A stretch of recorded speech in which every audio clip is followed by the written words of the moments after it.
அனைவருக்கும் வணக்கம். Tamil Nifty zone YouTube சேனலை சப்ஸ்கிரைப் பண்ணுற அனைத்து நல்லுள்ளங்களுக்கும் என்னுடைய மனமார்ந்த நன்றிகளை தெரிவித்துக் கொள்கிறேன். இன்னைக்கு நம்ம அந்த வீடியோவில் என்ன பார்க்க போகிறோம் அப்படின்னா, ஒரு SME IPO fly SBS aviation company limited. So இந்த கம்பெனி என்ன விதமான பிஸ்னஸ் வந்து இவங்க வந்து பண்ணிட்டு இருக்காங்க, இந்த எஸ்எம்இ ஐபிஓட எப்போ ஓப்பன் பண்ணுறாங்க, எப்போ க்ளோஸ் பண்ணுறாங்க, இந்த கம்பெனி எப்போ லிஸ்டிங்கில் வந்து வராங்க, இவங்களுடைய கேபிஐ இண்டெக்ஸ் எல்லாமே வந்து எப்படி இருக்குது, ஃபைனலாக கிரே மார்க்கெட் ப்ரீமியம் 80% மேலே இருக்கா அப்படின்றத ஒரு டீட்டெயில் ரிவ்யூவாக வந்துட்டு ஒன் பை ஒன்னாக நம்ம வந்து தமிழில் வந்து பார்க்க போகிறோம். இந்த வீடியோ 2 நாளைக்கு முன்னாடி நான் வந்து அப்லோட் பண்ணியிருக்கணும். பட் ஆனால் நான் வந்து பண்ண முடியல. ஸோ நம்ம திருப்பி எடுத்து நான் உங்களுக்கு என்ன பண்ணுறேன், அப்லோட் பண்ணுறேன்னா அது வந்துட்டு கொஞ்சம் உடல்நிலை சரியில்லைனால என்னால் கொஞ்சம் பண்ண முடியல. ஸோ நான் வந்து செபிலிஸ்ட் அட்வைசர் கிடையாது. நீங்கள் இன்வெஸ்ட்மெண்ட் ஸ்டார்ட் பண்ணுறதுக்கு முன்னாடி உங்கள் ஃபினான்ஷியல் அட்வைசர் ஒரு தடவை செக் பண்ணிவிட்டு உங்கள் ரிஸ்க் ரிவார்ட் ரேஷியோக்கு ஏற்ற மாதிரி உங்கள் இன்வெஸ்ட்மெண்ட்டை ஸ்டார்ட் பண்ணுங்கள். இந்த வீடியோ டிஸ்க்ளைமர் அப்ளிகபிள் எஜுகேஷன் பர்பஸ்க்காக நான் கலெக்ட் பண்ண டீட்டெயிலை இந்த வீடியோ மூலியமாக உங்களுக்கு நான் ஷேர் பண்ணிட்டு இருக்கேன். நம்ம யூடியூப் சேனல் வந்து பார்த்தீங்கன்னா, யாரெல்லாம் தமிழில் நீங்கள் ஸ்டாக் மார்க்கெட் ரிலேட்டடாக நீங்கள் லேர்ன் பண்ணணும்னு நினைக்கிறீங்களோ, நம்ம சேனலோட கண்டென்ட் உங்களுக்கு ரொம்பவே யூஸ்ஃபுல்லாக இருக்கும். நம்ம சேனலோட கண்டென்ட் ஒன் பை ஒன்னாக கோத்ரூ பண்ணுங்கள். பிடிச்சிருந்தா சப்ஸ்கிரைப் பண்ணிட்டு சப்போர்ட் பண்ணுங்கள். ஸோ நான் வந்து இன்டர்னலாக ஒரு சேலஞ்ச் எடுத்திருக்கேன். அதாவது கம்மிங் இண்டிபெண்டன்ஸ் டேக்குள்ளே 15/8/2025 1000 சப்ஸ்கிரைபரை ரீச் பண்ணுவேன்ற ஒரு பாசிட்டிவ் மைண்ட் செட்டில் ரன் பண்ணிட்டு இருக்கேன். பொறுத்திருந்து பார்ப்போம் நம்ம வின் பண்ணுறோமா இல்லை லூஸ் பண்ணுறோமா அப்படின்னு சொல்லிட்டு. So fly SBS aviation SME limited SME company, ஓகேங்களா. ஸோ இந்த கம்பெனி வந்துட்டு எப்போ வந்து எஸ்டாப்ளிஷ் பண்ணியிருக்காங்க அப்படின்னு பார்க்கும்போது August 7, 2020 தான் வந்து பார்த்திங்கன்னா எஸ்டாப்ளிஷ் வந்து பண்ணியிருக்காங்க, ஓகேங்களா. ஸோ இந்த கம்பெனியோட மெயினான என்ன பிஸ்னஸ் இவங்க பண்ணுறாங்க அப்படின்னு பார்க்கும்போது, நீங்கள் நார்மலாக உங்களுக்கு வந்து பார்த்திங்கன்னா என்னென்னலாம் ரெண்டல் எடுப்பாங்க அப்படின்றது உங்களுக்கு தெரியும். ஸோ ஜென்ரலாக வந்து பார்த்திங்கன்னா வீடு வந்து என்னென்னா ரெண்டல், அது மோஸ்ட்லி காமனாக வந்தீங்கன்னா வீடு வந்து ரெண்டில் வந்துட்டு இருப்பாங்க. அதுக்கப்புறம் எலக்ட்ரானிக் டிவைசஸ் வந்து பார்த்திங்கன்னா washing machine, fridge, AC, so இந்த மாதிரி விஷயங்களும் வந்து என்ன பண்ணுவாங்க இருப்பாங்க. அப்புறம் ஆட்டோமொபைல் ரிலேட்டடாக வந்து பார்த்திங்கன்னா car, bike, 2 wheeler, even though cycle, so இது எல்லாமே வந்து பார்த்திங்கன்னா ஒரு ரெண்டலுக்கு வந்து என்ன பண்ணுவாங்க எடுப்பாங்க. ஸோ அப்போ என்ன பண்ணுவாங்கன்னா, ஏதோ ஒரு செட் ஆஃப் குரூப் இல்லை ஒரு கம்பெனியோ இல்லை ஒரு பிஸ்னஸ் பண்ணுறவங்க என்ன பண்ணுவாங்கன்னா, அதுக்கு தேவையான மக்களுக்கு தேவையான அந்த பொருள் ப்ராடக்ட் என்ன பண்ணுவாங்க வாங்கி வச்சுக்கிட்டு யாருக்கு ரெண்டு கேட்குறாங்களோ அவங்களுக்கு வந்து பார்த்திங்கன்னா ஒரு அமௌண்ட்டுக்கு 1 hour சார்ஜ், இல்லை 1 day சார்ஜ், இல்லை 2 days சார்ஜ், இல்லை 1 week சார்ஜ், இல்லை மந்த்லி ரெண்ட்டுக்கு வந்து இவ்வளோ தூரம் இருக்குது அப்படின்றத ஒரு ரெண்ட்டுக்கு என்ன பண்ணுவாங்க இது பண்ணுவாங்க. அது என்னென்னா வாங்கிக்குவாங்க, ஒரு அக்ரிமெண்ட் போட்டு வாங்கிக்குவாங்க. ஸோ இவங்களும் வந்து பார்த்திங்கன்னா ஏவியேஷன் பிஸ்னஸில் ப்ரைவேட் ஜெட்டு வந்து பார்த்திங்கன்னா கஸ்டமர் பீப்புளுக்கு வந்து என்ன பண்ணுறாங்க ப்ரொவைட் வந்துட்டு பண்ணிகிட்டு இருக்காங்க. ஸோ இவங்களோட மெயின் பிஸ்னஸ் என்னென்னா ப்ரைவேட் ஜெட் சர்வீசஸ். ஸோ இவங்ககிட்ட வந்து பார்த்திங்கன்னா ப்ரைவேட் ஜெட்டே இவங்ககிட்ட இருக்கும், ஒரு 2 பேர் போகிற மாதிரி 3 பேர், ஸோ அந்த மாதிரி இருக்கும். ஸோ அந்த ஜெட்டு வந்து பார்த்திங்கன்னா இவங்களுக்கு வந்துட்டு கொடுக்குறாங்க, பீப்புளுக்கு வந்துட்டு கொடுக்குறாங்க, ஓகேங்களா. ஸோ இந்த கம்பெனியோட ஹெட் குவார்ட்டர் எங்கே இருக்குது அப்படின்னா சென்னை, தமிழ்நாட்டில் தான் வந்து பார்த்திங்கன்னா இருக்குது, ஓகேங்களா. சென்னை டிஸ்ட்ரிக்ட் தமிழ்நாட்டில் தான் வந்துட்டு இருக்குது, ஓகேங்களா. ஸோ அதனால் வந்து பார்த்திங்கன்னா இவங்களுடைய என்னென்ன ஜெட் எல்லாமே இவங்க வந்து என்ன பண்ணுறாங்க வந்து சர்வீஸ் வந்து பண்ணுறாங்க, ஓகேங்களா. இப்போ நார்மலாக பீப்புள் வந்து ஒரு இடத்துல இருந்து ஃபார் எக்ஸாம்பிள் ஒன் பிளேஸ்லேருந்து ஒன் பிளேஸுக்கு போகும்போது என்னென்னா ஏவியேஷன் செக்டரில் நிறைய கமர்ஷியல் திங்ஸ் வந்து என்னென்னா நிறைய இருக்குது, நம்ம கமர்ஷியல் ஏவியேஷன் நிறைய இருக்குது. ஸோ அது மூலிமா போயிடுவாங்க. But some business corporate people இல்லை ரொம்ப லக்ஸரியாக எனக்கு வந்து வேணும் அப்படின்ற மாதிரி இருந்தால் அதுக்கு ரெண்டல் வேணும் அப்படின்னும் போது இந்த கம்பெனிஸ் வந்துட்டு முன்ன வராங்க. ஸோ அதில் வந்து பார்த்திங்கன்னா அல்ட்ரா லக்ஸரி ஜெட், ஓகேங்களா. அல்ட்ரா லக்ஸரின்றதே அதிகம், அதுலேயும் வந்து என்னென்னா ஒரு அல்ட்ரா லக்ஸரி ஜெட்னு சொல்கிறது வச்சுருக்காங்க. லார்ஜ் லக்ஸரி ஜெட் அப்படின்றது இருக்குது, சூப்பர் லக்ஸரி ஜெட் அப்படின்னு ஒன்று இருக்குது, ஹை ஸ்பீடு ஜெட் அப்படின்னு சொல்லிட்டு இருக்குது. மொத்தம் இந்த 4 கேட்டகரியாக அவங்க வந்து என்ன பண்ணுறாங்க சப்போர்ட் பண்ணிட்டு இருக்காங்க. ஸோ ஏவியேஷன் வரும்போது லாஸ்ட் 2 to 3 months நம்ம ஒரு பேட் நியூஸ் வந்து நம்ம வந்து எல்லாருமே பார்த்துருப்போம் நம்ம வந்துட்டு, ஓகேங்களா. ஸோ அது எனக்கு ஏவியேஷன் பேசும்போது என்னன்னா எப்பயுமே எனக்கு அந்த தாட்டு தான் வந்து போயிட்டு வருது. பட் இருந்தாலும் ஓகே, இது நம்ம நடந்துருச்சு, நம்ம ஒன்றும் பண்ண முடியாது, ஓகேங்களா. ஸோ இப்போது இந்த லக்ஸரி ஜெட்லாம் இருக்குங்களா. ஸோ இப்போ யாருக்காவது நீங்கள் வந்து என்னென்னா இந்த ஜெட்டில் ஒரு ப்ரைவேட் ஜெட்டில் போகணுன்ற அளவுக்கு க்ரோத் ஆகணும் அப்படின்றதுனால ஒரு கான்ஃபிடன்ஸ் இருந்துச்சு அப்படின்னா ஜஸ்ட் நாங்கள் உங்களுடைய கமெண்ட்ஸ் வந்து என்ன பண்ணுங்கள் போடுங்க. எனக்குமே அது ஒரு மோட்டிவேஷனாக வந்து பார்த்திங்கன்னா இருக்கும் அது வந்துட்டு, ஓகேங்களா. So the company provide chartering services and domestic and international routes, ஓகேங்களா. ஸோ இவங்களுடைய சப்போர்ட் எல்லாமே வந்து பார்த்திங்கன்னா டொமஸ்டிக் அண்ட் இன்டர்நேஷ்னல் லெவல்ஸுமே வந்து பார்த்திங்கன்னா இருக்குது. கிட்டத்தட்ட 6 கண்டங்கள், அதாவது 6 கான்டினென்ட்ஸ்லுமே வந்து என்ன பண்ணுறாங்க இவங்க வந்து சப்போர்ட் பண்ணிகிட்டு இருக்காங்க அப்படின்றத சொல்கிறாங்க. ஓகேங்களா? ஸோ அதே மாரி வந்து பார்த்தீங்கன்னா, நம்ம முன்னாடியே பார்த்துருந்தோம். கிட்டத்தட்ட 4 விதமான ஜெட் பிரைவேட்ஸ் வந்து இவங்க என்ன பண்றாங்க, சப்போர்ட் பண்ணிட்டு இருக்காங்க. அதுதான் இங்கேயும் சொல்றாங்க. ஸோ கிளையன்ட் நீட் அவங்களுடைய கிளையன்ட்டுக்கு எந்த மாரி தேவைப்படுதோ, அந்த மாரி வந்து குடுக்குறாங்க. இதுலயும் வந்து பார்த்தீங்கன்னா, இது எனக்கு ரொம்ப ஷாக்கிங்கான நியூஸ். இதுலயுமே வந்து பார்த்தீங்கன்னா, சப்ஸ்கிரிப்ஷன்லாம் இருக்கா? மெம்பர்ஷிப்லாம் இருக்கா? அப்படின்றது வந்து பார்த்தீங்கன்னா, ஸோ அது என்ன சொல்ல வராங்கன்னா, ஜி டைம் புரோகிராம் அப்படின்றது வந்து சொல்றாங்க. ஸோ இப்போ ஒருத்தர் வந்து ரெகுலரா ஃப்ரீக்வென்ட்டா வந்துட்டு யூஸ் பண்ணிட்டே இருக்கும்போது என்னன்னா, அவங்களுக்கு வந்து என்னன்னா மெம்பர்ஷிப் சில ஆடட் அட்வான்டேஜஸ். ஸோ அதுதான் ஜெட் டைம் ப்ரோக்ராம் அப்படின்றத வந்து சொல்றாங்க. அதுக்கப்புறம் வந்து பார்த்தீங்கன்னா, சில பேர் மாடரேட் தான் ஃப்ளை பண்ணாங்கன்னா, ஃப்ளெக்ஸ்ஜெட் ப்ரோக்ராம் அந்த மெம்பர்ஷிப்லயும் வந்து பார்த்தீங்கன்னா இருக்காங்க. இவங்க கிட்ட இருக்கு. ஓகேங்களா? ஸோ இவங்க மல்டிபிள் சிட்டீஸ்லயும் வந்து பிரசன்ட் ஆயிருக்காங்க. என்னன்னா, சென்னையில ஹெட் குவார்ட்டர் வந்து இருக்கு. Delhi and Mumbai, Bengaluru, Hyderabad and Coimbatore and Kerala. So நம்ம தமிழ்நாட்டில பார்க்கும்போது 2 பிளேஸ் இருக்கு. சென்னை அண்ட் கோயம்புத்தூர். ஸோ இவங்களுடைய யார் யாரெல்லாம் வந்து இவங்களுடைய ஃபோக்கஸ் அப்படின்னு பார்த்தீங்கன்னா, mid sized and large corporation. இவங்க இந்த பீப்பிள் தான் வந்து பார்த்தீங்கன்னா, அந்த ultra high net worth individuals. So high லெவல்ல இருக்கிற அந்த பிரைவேட் பார்க்குற அளவுக்கு வந்து பார்த்தீங்கன்னா யூஸ் பண்ணிட்டு இருக்காங்க. ஓகேங்களா? ஸோ அதுக்கப்புறம் இந்த கம்பெனி வந்துட்டு பார்த்தீங்கன்னா, கிட்டத்தட்ட 2025 இந்த ஃபினான்ஷியல் ஃபிஸ்கல் இயர்ல வந்து பார்த்தீங்கன்னா, 2600 மணி நேரம் ஓகேங்களா? டொமஸ்டிக் லெவல்லையும் 1812 மணி நேரம் வந்து பார்த்தீங்கன்னா, இன்டர்நேஷனல் லெவல்லையும் ஃப்ளையிங் ஹவர்ஸாக வந்திருக்காங்க.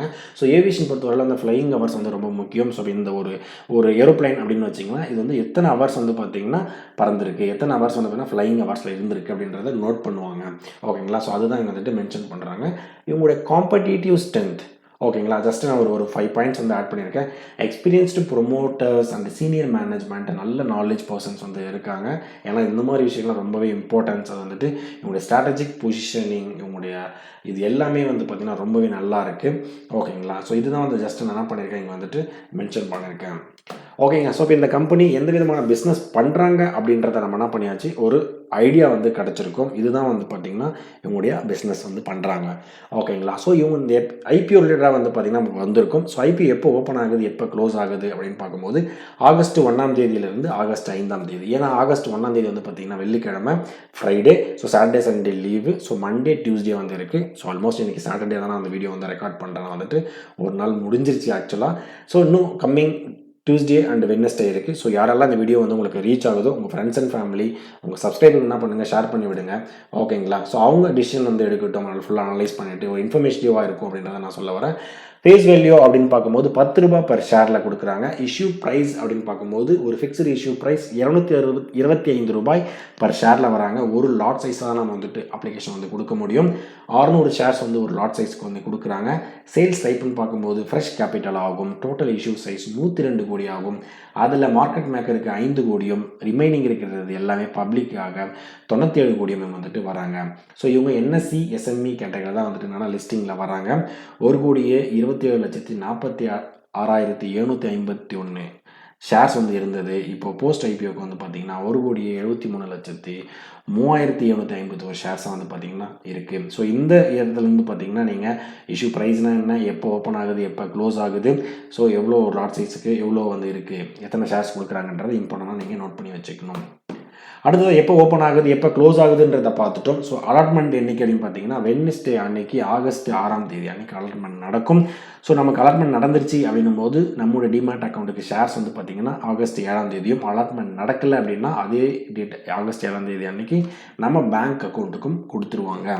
ஸோ லிஸ்டிங் அப்படின்னு பார்க்கும்போது ஆகஸ்ட் 8ஆம் தேதி ஃப்ரைடே அன்னைக்கு காலையில் 10 மணிக்கு லிஸ்டிங். ஃபஸ்ட் டே மட்டும் 10 மணிக்கு ஆகும். மறுநாள் இருந்துட்டு ஆஸ் யூஷுவல் மார்க்கெட் 9 மணிக்கு ப்ரீ மார்க்கெட் ரன் ஆகும் இல்லைங்களா, அதுலேருந்தே ரன் ஆகிடும். ஓகேங்களா? ஸோ அதுக்கப்புறம் ஆகஸ்ட் 5ஆம் தேதி அன்னைக்கு வந்து பார்த்தீங்கன்னா ஒரு இம்பார்ட்டண்டான ஒரு இன்ஃபர்மேஷன் நம்ம வந்து பண்ணணும்.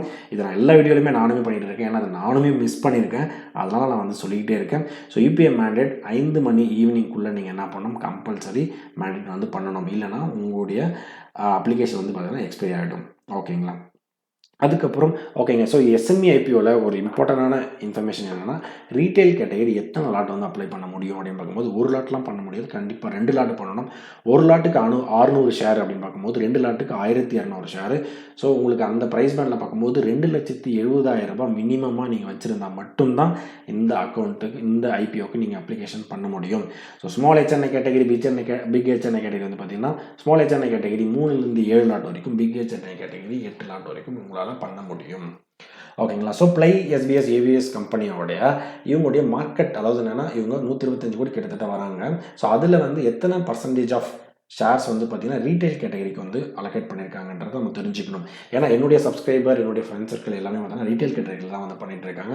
ஸோ ரீட்டைல் கேட்டகரிக்கு 33%, QAB கேட்டகரிக்கு 47%, NII கேட்டகரிக்கு நான் இன்ஸ்டிடியூஷனல் இன்வெஸ்டர் கேட்டகரிக்கு 14%, ஒட்டுமொத்தமாக 100% இன்க்ளூடிங் மார்க்கெட் மேக்கரையும் சேர்த்து தான் நான் சொல்கிறேன். ஓகேங்க. ஸோ இந்த கம்பெனியோட பிஸ்னஸ் நம்ம வந்து பார்த்துட்டோம். இப்போ டேட்ஸும் பார்த்துட்டோம். ஸோ KPI ரிலேட்டடாக வரும்போது ரிட்டர்ன் ஆன் ஈக்விட்டி 32% அளவுக்கு இருக்காங்க. ரிட்டர்ன் ஆன் கேபிட்டல் எம்ப்ளாய்டு வந்து பார்த்தீங்கன்னா 41% இருக்காங்க. டெப்ட் பை ஈக்விட்டி ரொம்ப அட்ராக்டிவாக இருக்குது.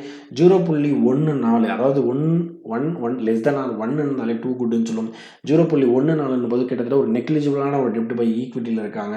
Return on net worth 32%, profit after tax margin 14%, EBITDA margin 21%, price to book value 2.23. ஓகேங்களா. ஸோ நிறைய ஐபிஓ பார்த்தீங்கன்னா தெரியும் 6 டைம் 10 டைம்ஸ் அந்த மாதிரி இருக்கும். So price to book value 2.23 times தான் இருக்காங்க.